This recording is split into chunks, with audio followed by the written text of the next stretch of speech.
Welcome to Final Fantasy III Episode 0.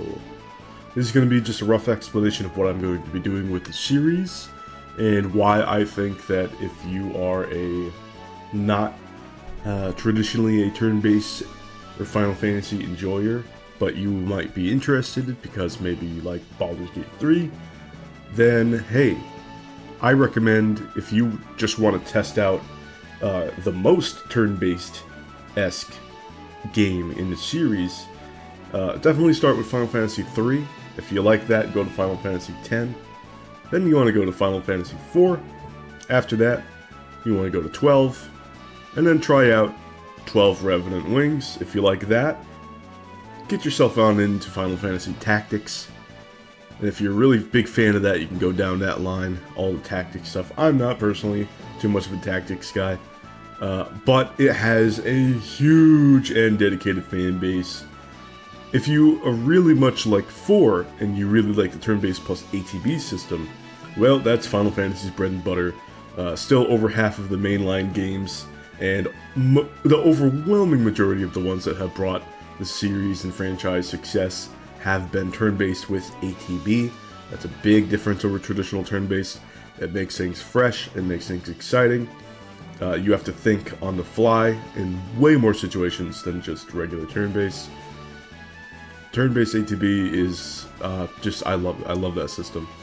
I do think the future of Final Fantasy is either a return to turn-based ATB or a continuation of the Final Fantasy VII Remake system, which is basically how I thought that 13 would be optimized towards eventually.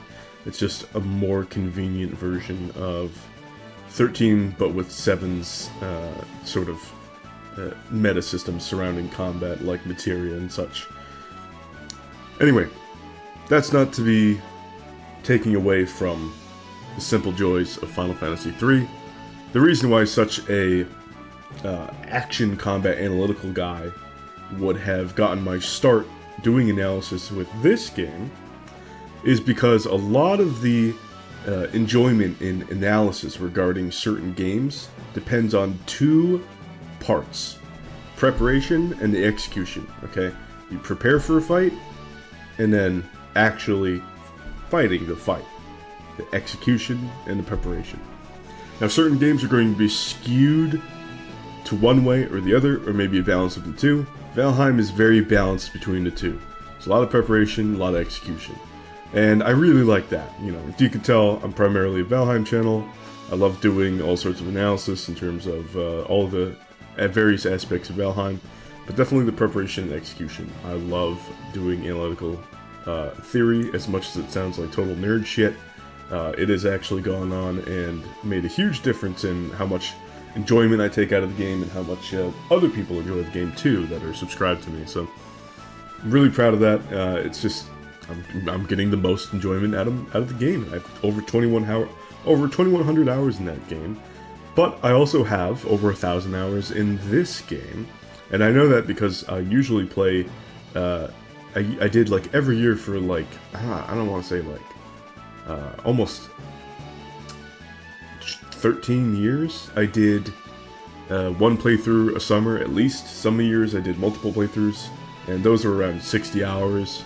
At the minimum each time, and so because of that, I definitely have about I want to say like 1,200 or so hours in this game. Did a lot of analysis. A lot of my analysis is going to be coming from some game facts, old guides that I've read and enjoyed. This game came out originally for the DS in 2006, and this 3D remake I really recommend in terms of difficulty, in terms of mechanical depth, in the preparatory sense. Much more than the original version of the game. It's fantastic introduction to pure turn-based. The depth to the game, the hidden systems that I've actually picked up from some of these GameFAQs guides and from YouTube back in the day are phenomenal.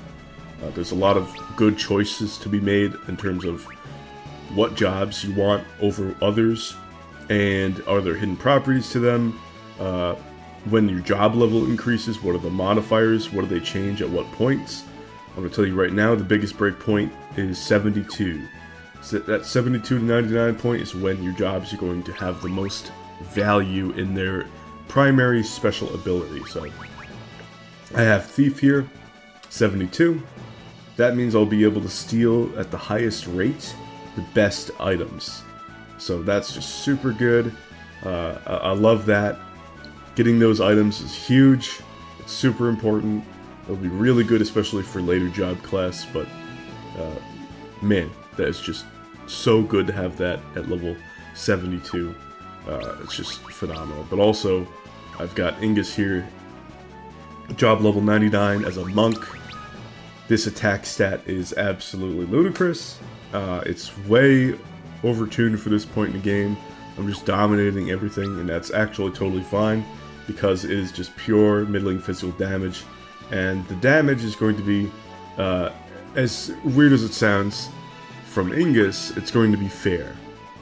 Because I also have Scholar here. This has a hidden property where you double any effectiveness on spellcasting items. We have plenty of those in the game. Antarctic Winds, we can just steal those from mermaids. We can steal those from land toys, or not land toys, but you can get them as a drop from plenty of enemies in the Molten Cavern, but you can steal them just really easily with a Thief. What else do we got here? There's more. From those mermaids, we also got dropped a incredible item for the future, for the near future. Where is that? Here it is, Arctic Wind. It's a Blizzaga spell, which is a level 4 ice spell that we literally do not have access to yet. And so that ability not only is going to scale with the job level, not only is it going to scale with certain gear that we have, like scholar ropes and stuff.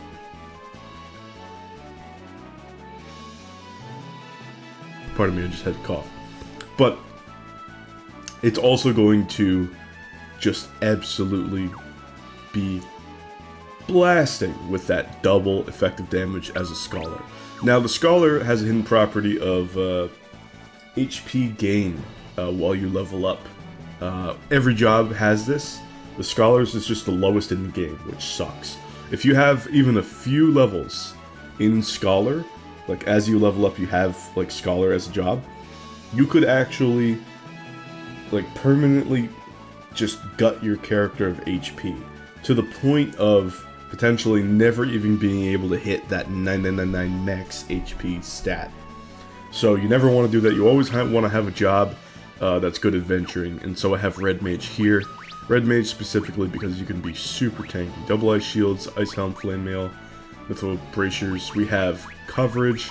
We could always swap this out for Mithril Shields if I'm fighting an ice enemy. It just makes that super convenient. It does protect against some status elements, which is great, but yeah, Mithril Shield does the same. So it's just really tanky, and I don't have to do it. I don't have to worry about anything there. Same sort of thing with Luneth. Kind of want him casting, but also he can defend as well.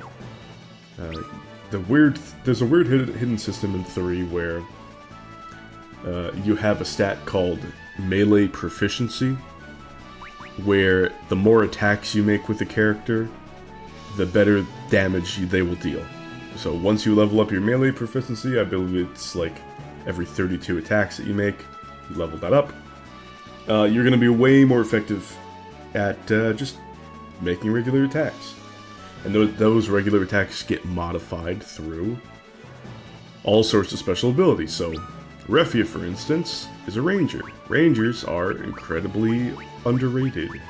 And there's a reason for that. It's because actually testing their proper damage output is fucking annoying. So, usually, what gets a job at good job levels for her, or for a ranger, is just wooden arrows. You want to be economical because all these other arrows are fairly expensive or limited in quantity. So Medusa arrow, super limited. Light arrows you can buy, but they're pretty expensive to get this much stock in them. Same with ice arrows at the moment. Holy arrows, pretty limited.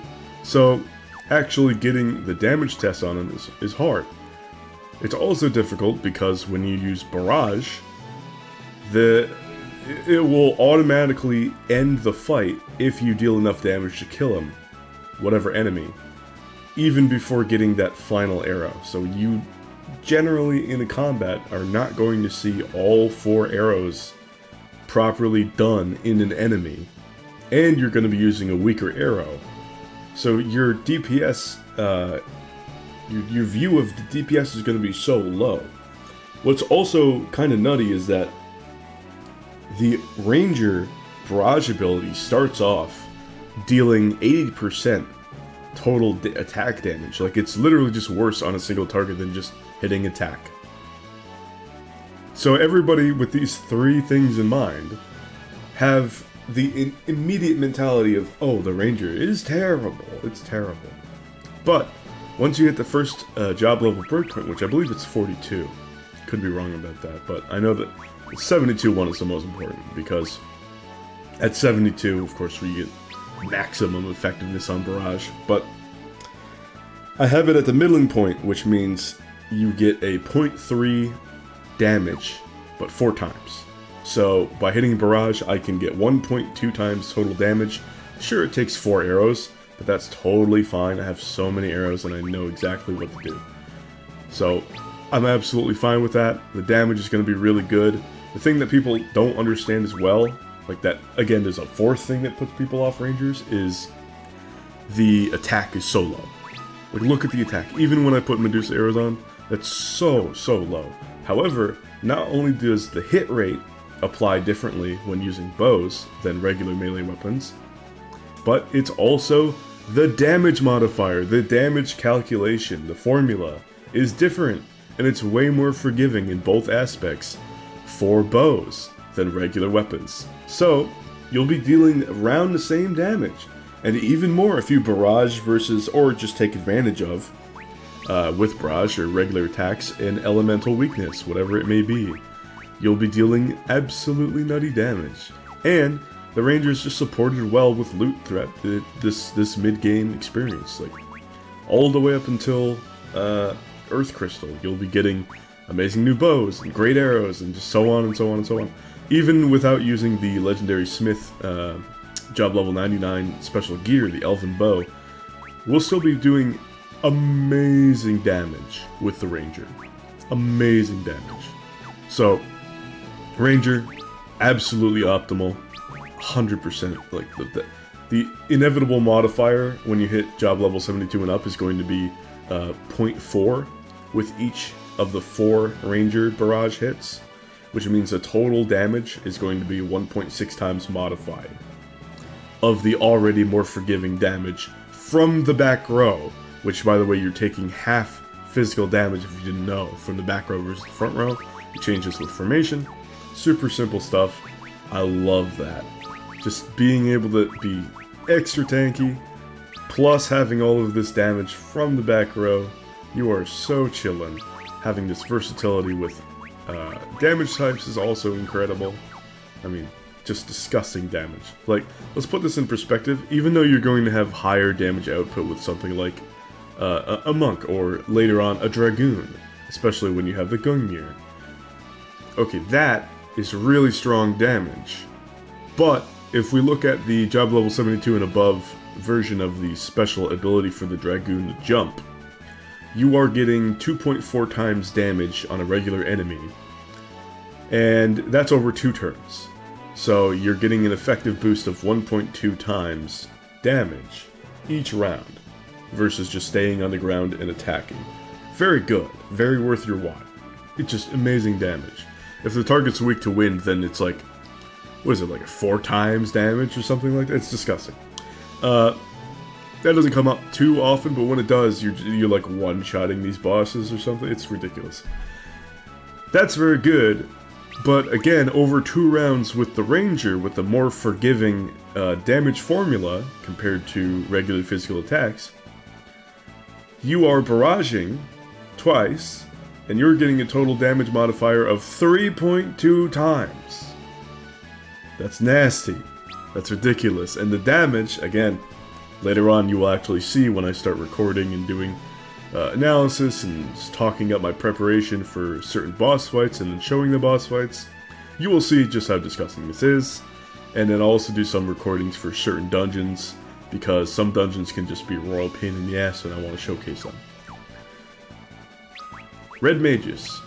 They're tanky, but you see the job level again? Talking job level? Job level doesn't just affect all your fancy stuff, doesn't just affect just raw damage in terms of physical attacks. It also affects your magic output. Not only healing, but offensive. So if you get disgusting job levels, yeah, you're going to dominate anyway with your magical and healing abilities. So if you take a step back from domination, you're still doing very good. But if you take that step back from your traditional black mage, white mage, and you go into red mage, which does less healing, less offensive power, but, like I mentioned, has all these tanking strategies, all this versatility. Yes, you can equip staves to deal a bunch of magic damage if you want to, or just be convenient if you get a third enemy encounter in the dungeon while your ranger still isn't that strong. Then, you can just go use your staffs, but our casting damage is still going to be disgusting because our job level's ridiculous.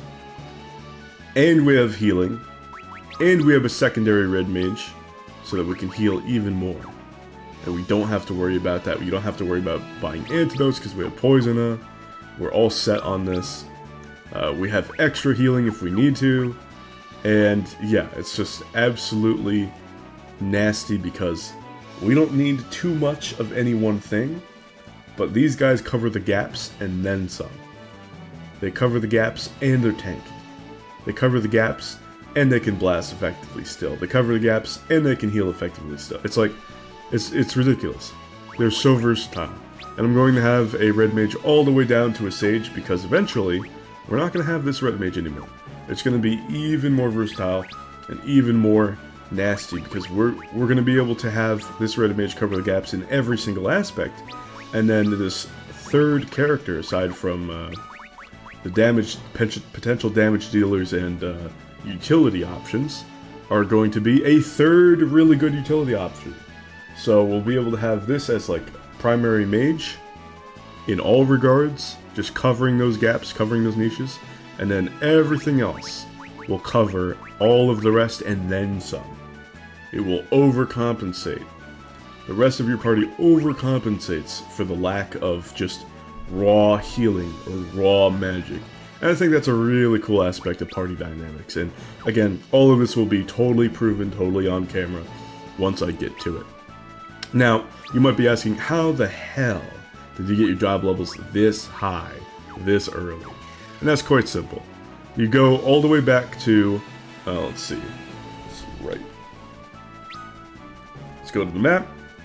So we're going to go back to Ur, your starting village, just around here.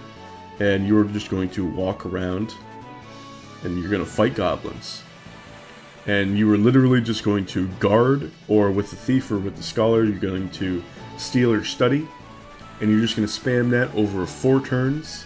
And on the 5th turn, you're going to take out the goblin.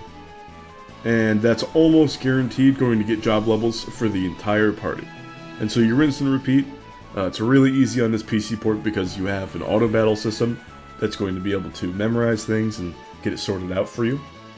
And I just put like a podcast or Twitch stream and some music or whatnot, and I just grinded it out. I got to this point in the game right before doing Castle Hein and right after Salamander in 1 day. That's including all of the job levels. Literally just 1 day.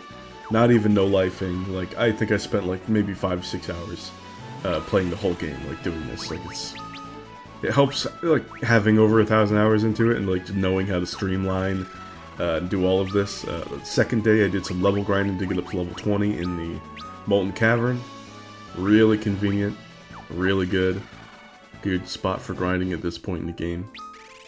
And yeah, I hope you enjoy the starting analysis that I'm going to do. I'm going to absolutely break it down as if you kind of know what's going on, and maybe that will inspire people who don't know what's going on to say, hey, there's actually quite a bit of depth in this game. Maybe I want to start off because, you know, Baldur's Gate's cool. Maybe I want to do some turn-based stuff. I highly recommend it, and I'll see you guys some other time with the Hein fight. Alright, bye. Okay, here's Hein. We have Red Mage, Scholar, Ranger, and Monk. Now, let's get the cursor out of there. Red Mage, he's just here for healing. He's kind of just here for moral support. We're gonna have him guard. Maxed out job level because I got carried away. Let's equip everything on the Scholar. Oh yeah, look at that intellect. But not only that, Scholar's special property, we're going to be dealing twice damage with the Arctic Wind, which is incredible. I got one from just battle with mermaids and stuff. You got the seas beyond the Maelstrom, where you find the Dwarven Island, and you have a chance of getting an Arctic Wind from any mermaid fight. Rune Bow, Medusa Arrow, Ranger. I really should be job level 72 plus for this, so I get proper DPS from Barrage. Hein is going to be very physically resistant, and then he's going to become very magically here, there, and all over the place. We're not going to be doing the whole intended, like, oh, let's study and find his weakness, because the turn after that he could just barrier shift anyway, and change his weakness. It's ridiculous. Just get raw damage. I've got a job level 99 monk. It's overkill. You do not need a monk this high job level. Look at the attack stat. The amount of hits I've been doing. I've been dealing like 3,800 damage to enemies around here. It's ridiculous. Yeah, it's just disgusting. And yeah, I mean, even if I just had a regular Zeus's Wrath or what have you, it's going to be nasty. Now, all the other previous bosses, all the way up to Fire Crystal with Salamander, they haven't been too interesting. I've just been using level 3 magic with red mages when I could. You know, had 2 red mages, and then I would use a thief as Refia, just use whatever level 3 casting magic item. So usually like a bomb, fragment, Zeus's Wrath, Antarctic Wind. And then sometimes Ingus would do the same as the monk, but usually he would just physically attack. And that's it. It's very ordinary. This is going to be actually quite similar, except way more Neuron activating because the Scholar is going to double that Arctic Wrath damage. And it's going to be nasty. So, Hein time. Let's go.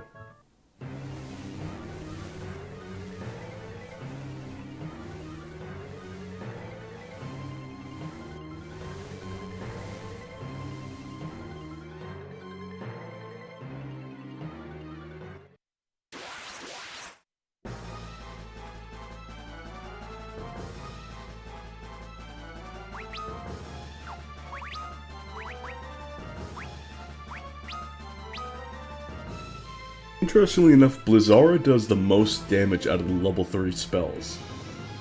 Faraga does the most out of the elemental spells later on. Of course, that's going to be level 6 by the time you get it, so it makes sense.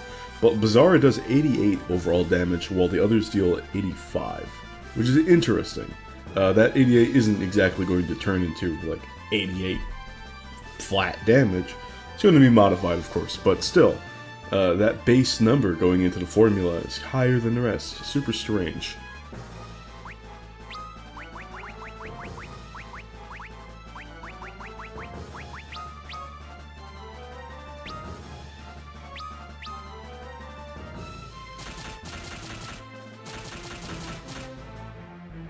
Yeah, even though he's physically resistant, just nasty damage. I mean, look at that! It's you know what I mean? Oh, that's nasty.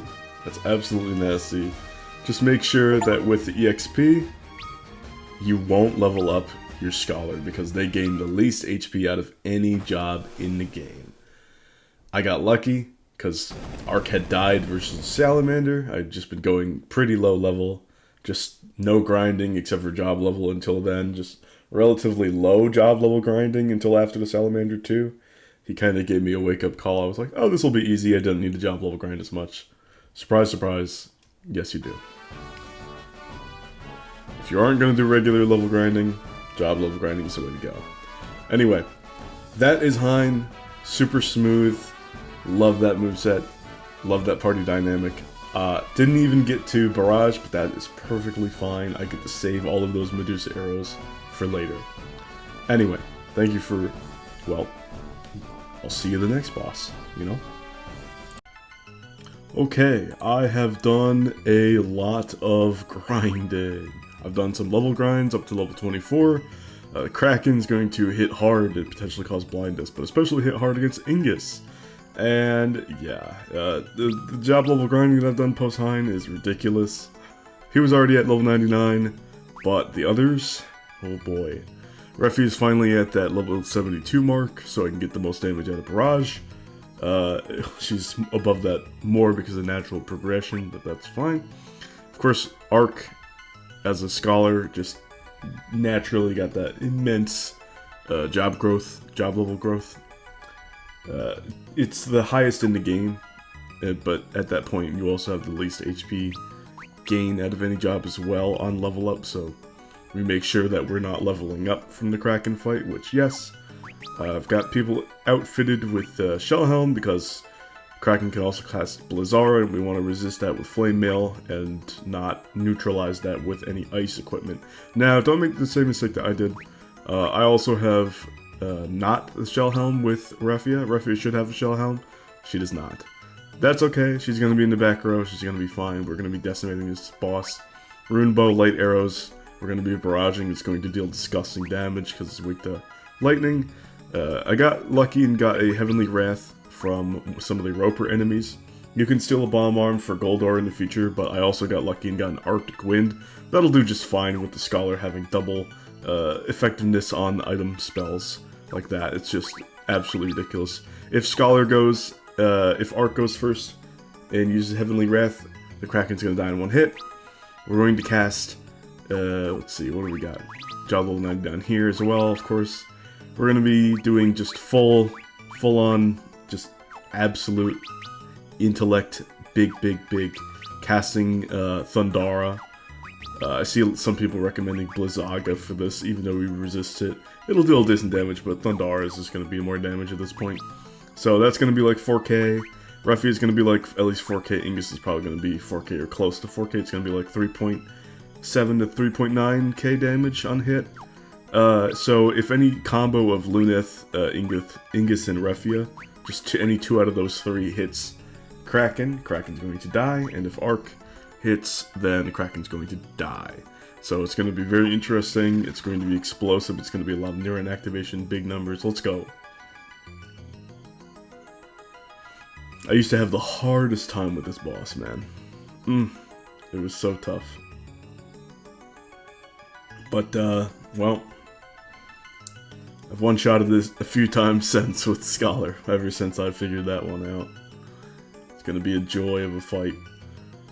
Now, for the arrows that you should have a great stock of ice arrows. Light arrows, of course, you should restock up on once you have gotten Blizzaga and gotten your levels up for the Cave of Water. But you should also buy some fire arrows, just because it's like spare arrows to have when you encounter basilisks in the later rooms of the Cave of Tides.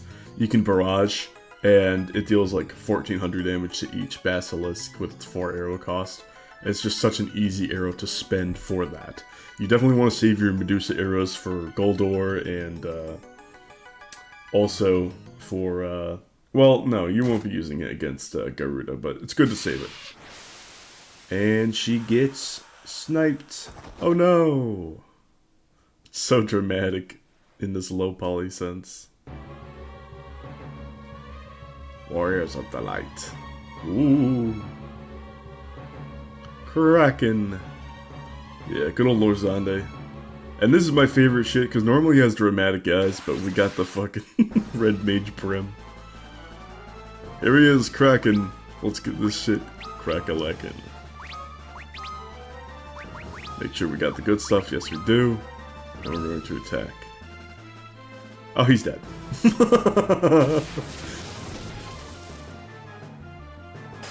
Yep. Oh, I love that shit so much. It's just so satisfying. Just like the amount of pain he caused me during, you know, when I was in middle school back in the day, just suffering through him with like playing warrior, monk, white mage, black mage, just trying to get through it. Oh my god, such a pain in the ass. Some of my runs I did double warrior instead of a monk too. It's like, I didn't know what the fuck I was doing. She did. Oh no! You must go! Yo!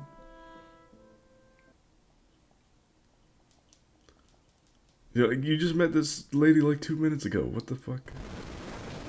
And yeah, now the world is going back to normal. And we'll kind of be stuck in our own little area for a while. No freedom. So that's why you gotta get the arrows when you do. Alright. Thank you for watching, and I'll see you guys at Goldor, right? Yeah. It'll just cut right to Goldor. Okay, now it's Goldor time. Got our guys leveled up just one time, but yeah, Red Mage, we're gonna be casting Blizzaga. It's gonna be fine. I'm pretty sure he's just gonna die in one turn. We're gonna be using Arctic Wind. Let's go get that at the top. But we're gonna be using that with Arc, my good old Scholar. Technically, Bomb Arm. If you stole one from a Roper, those are much better. Not much better. It's better. Like, you'll be dealing damage versus him, even though he's supposed to be like really resistant to everything. Ranger, of course, Selene Bow, Medusa Arrows, Black Cowl, Black Harb, all that. And then we have Black Belt Gi, Chakra Band, Power Bracers, huge Bare Fist attack. Job levels are about the same. Gone up a little bit though. Otherwise, we are ready and we're going to absolutely destroy him. Hopefully we can show off the Ranger power now. I have been in the sewers just dominating with Selene Bow plus light arrows. It's just been nasty work. Now, a lot of new players will get baited by the water crystal jobs, and they'll be like, oh, let's use them now, not realizing that you can't grind up to a good point yet. So, don't switch that out yet. Just wait. Wait until post Goldor. Now this should just kill him in one round. Hey, alright, Ranger power.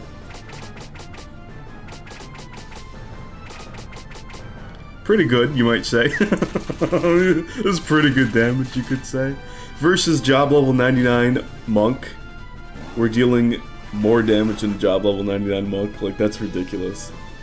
And then here we have our wonderful Scholar dishing out the huge, well, but resisted damage.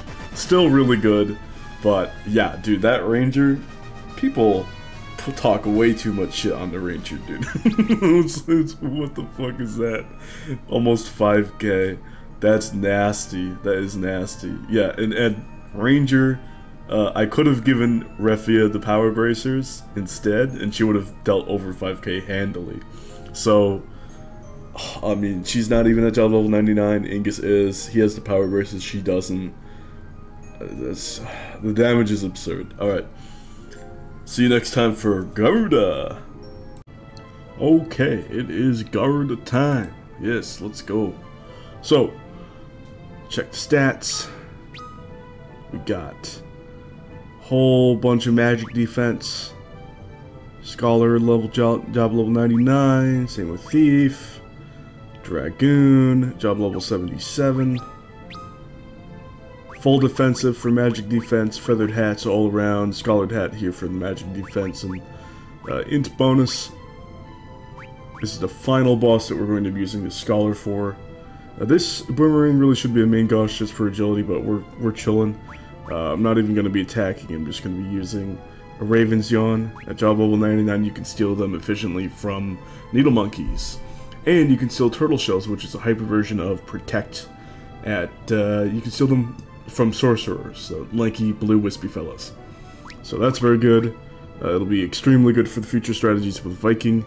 Right now, just job leveling up Ranger to 99, Thief to 99, and then Scholar to 99. That's how I got my Dragoon all the way up to job level 77. Just one. That'll be fine. I'm even going to keep him on the ground. Just use Use them wind spears for physical regular attack. Just, that's all I'm going to need. Feathered hat, just for not only agility so I can act fast, but also the magic defense should the fella spam some lightning. We should be fine. Now, I got my 3 ravens on. He's weak to wind. I should be okay. Let's do this cutscene. Let's go get some Giga Meth.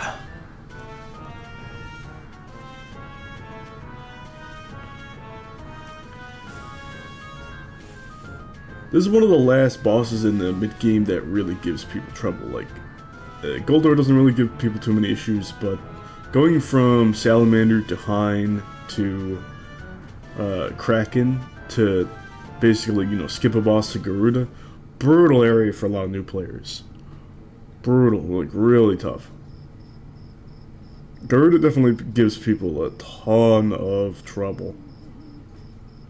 And if things go well, just like Kraken, we should be able to just one-shot him with Scholar Ravensjaw.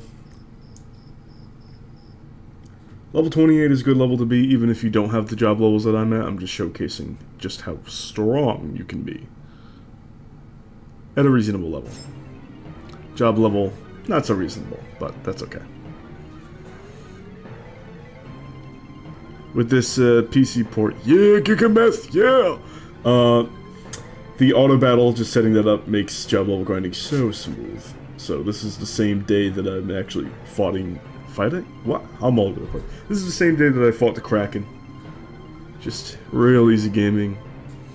Look at you, Gigameth, how weird.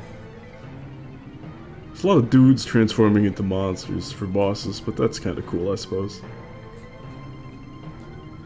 Alright, Gigameth, taking over this kingdom. Here we go, big wind guy. And yeah, Raven's Yawn. Raven's Yawn.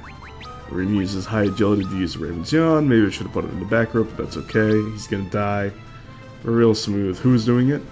Refia. It should be like 3,000 damage. Just about. We're gonna get a lightning. Really lucky there. I would have survived it either way. I would have survived 2 lightnings probably either way, but that's fine. And yeah, dead as hell. Max damage, although the damage goes above the 9999 cap, that's just a visual effect. So, it's probably around 12,000 damage. Yeah, just brutal. Alright, that's it for this video, and thank you so much for watching, and next video will be the beginning of the Viking Age. Oh yes, we've exited the Scholar Age, and now we're getting into the Viking Age, which is going to be almost, yeah, it's going to be the rest of the game. Thank you so much for watching. Yeah, I'll see you then. Bye.